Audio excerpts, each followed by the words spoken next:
Assalamualaikum warahmatullahi wabarakatuh. Semoga teman dan keluarga di rumah tetap sehat, berlimpah rezeki berkah dan tetap bersyukur kepada Allah Subhanahu wa taala. Mohon dukungan dari teman dan keluarga semuanya untuk like, comment, share dan subscribe channel aku Testiani Makmur.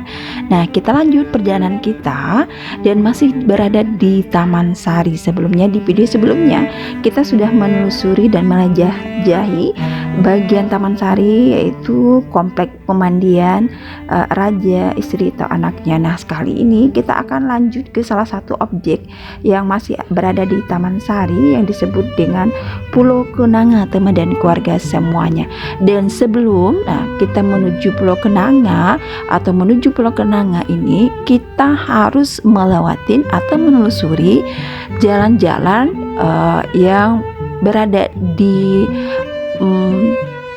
rumah masyarakat teman dan keluarga semua. Nah, ini seperti teman dan keluarga lihat di video ini, kita sedang menelusuri jalan menuju Pulau Kenanga, Taman Sari, teman dan keluarga semuanya.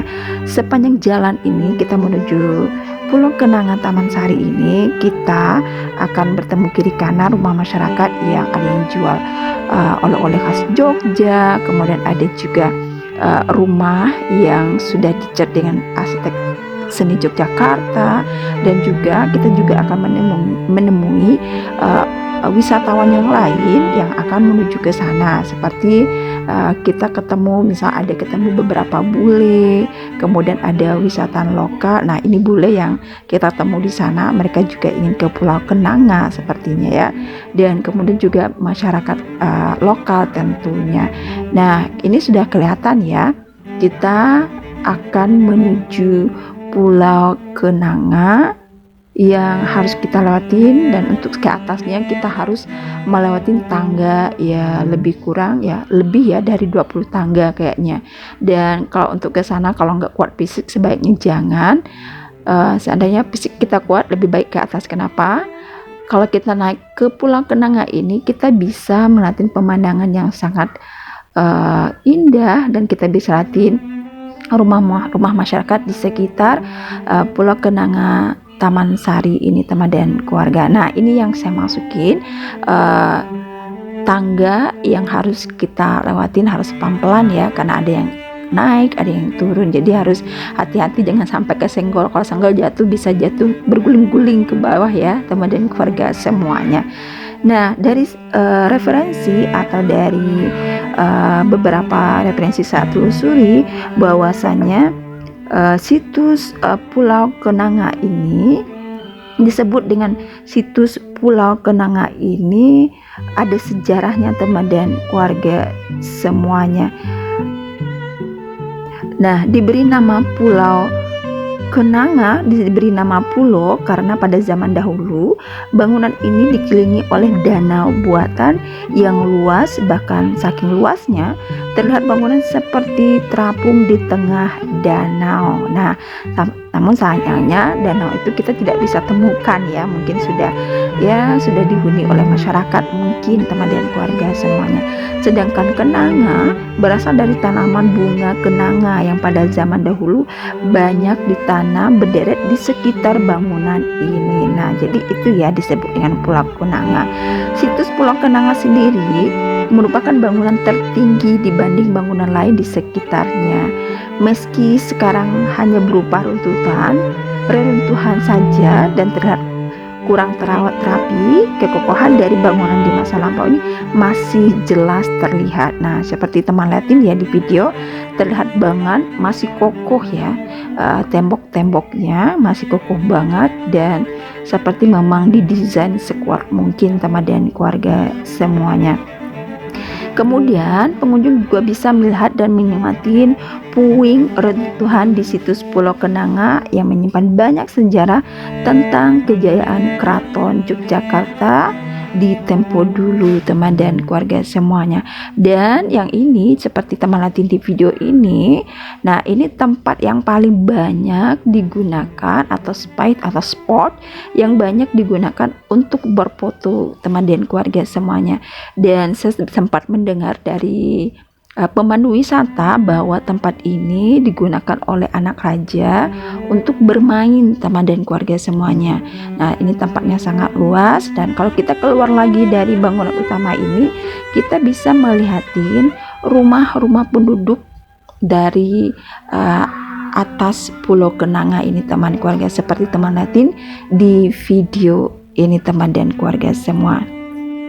Dan selain itu terlihat sekali ya perbedaan antara arsitektur bangunan ini dengan perumahan sekitar. Nah, seperti teman lihatin di video tadi. Kemudian pengunjung banyak menjadi situs Pulau Kenanga ini sebagai untuk berselfie karena banyak banget spot Instagramable di sini. Nah, waktu saya ke sini banyak banget yang berfoto, bahkan dari berbagai angle ya, nggak cukup satu kayaknya, karena memang tempatnya sangat-sangat mendukung untuk berfoto. Dan saya sarankan kalau teman dan keluarga ingin ke Taman Sari, khususnya di Pulau Kenanga ini, sebaiknya pakailah baju-baju yang cerah ya, karena bangunannya terlihat kuno, agak-agak coklat, dan kalau kita pakai baju cerah nampak banget lebih cantik dan sepertinya menyatu dengan gedung yang ada atau bangunan yang berada di Taman Sari ini teman dan keluarga semuanya.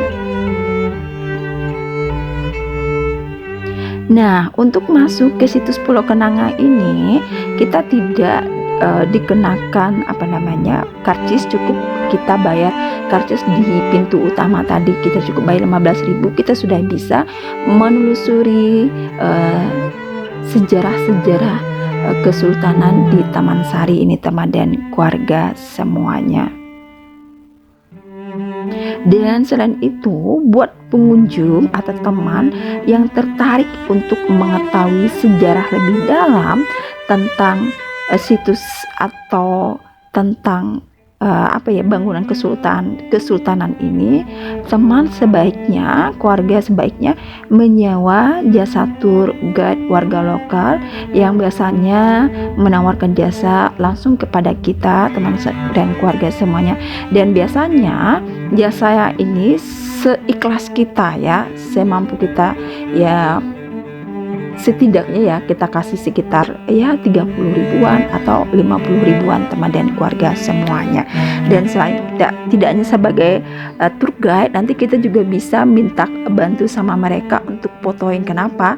Karena mereka sudah lama banget kerja di sini, jadi tahu banget space atau spot-spot paling cantik untuk berfoto teman dan keluarga semua.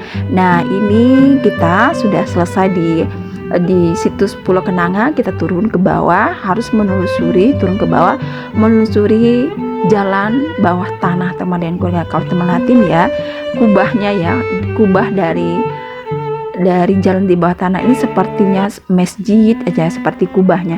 Nah, dari beberapa referensi saya baca juga ada beberapa bagian tanah jalan atau bangunan di bawah tanah ini digunakan oleh sultan untuk bersemedi dan digunakan untuk sholat, dan juga digunakan air yang di sini untuk uduk. Nah, namun yang bangunan yang digunakan untuk bersemedi atau untuk ambil uduk dan sebagai masjid itu sayangnya nggak dibuka teman, karena ditutup oleh pihak keraton tentunya. Nah, ini kita menelusuri jalan bawah tanah ini lebih kurang ya, kalau kita jalan santai-santai mungkin sekitar ya kurang lebih 5 menit atau 3 menit gitulah.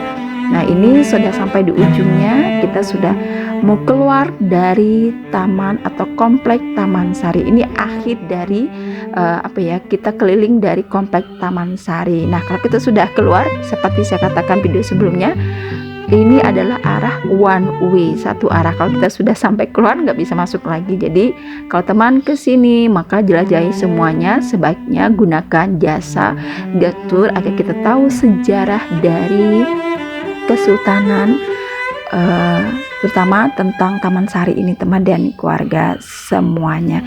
Semoga informasi ini bermanfaat dan sampai ketemu di video berikutnya. Assalamualaikum warahmatullahi wabarakatuh.